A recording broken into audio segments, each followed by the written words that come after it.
Hi friend, అందరికీ స్వాగతం నా ఛానల్లో. ఇది ఒరిజినల్ నీడిల్ ఫ్రెండ్స్. ఈ నీడిల్కి నంబర్ ఉంటుంది. చాలామంది అడిగారు ఈ నీడిల్కి నంబర్ ఎంత అని. ఇది ఒరిజినల్ నీడిల్ ఫ్రెండ్స్. ఇది ఆరి స్టిచ్ చేసుకోవచ్చు.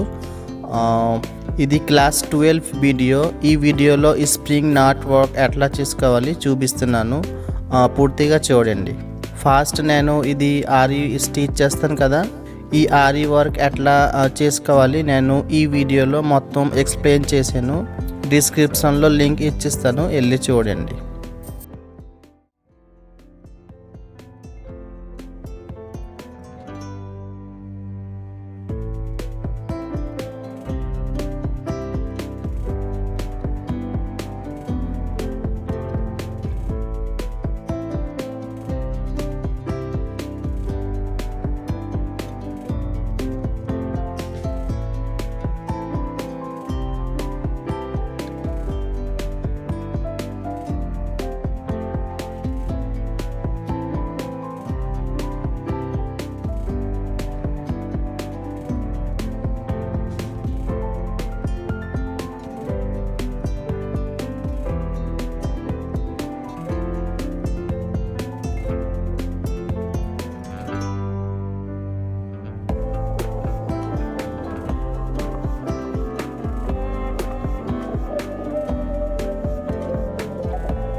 నేను బాగా స్లోలీ చూపిస్తున్నాను. నేను ఎట్లా చేతిలో మూవ్ చేస్తాను అట్లా మీరు కూడా ఫాలో అవ్వండి. ఈ వరకు గాయస్ రెగ్యులర్ ప్రాక్టీస్ చేస్తే మీకు ఈజీగా వచ్చేస్తుంది. ఇది నేను సిల్వర్ స్ప్రింగ్ తీసుకున్నాను. ఇప్పుడు సిల్వర్ స్ప్రింగ్ మీద ముడి పడతాను, ముడి స్టిచ్ చేస్తాను చూడండి.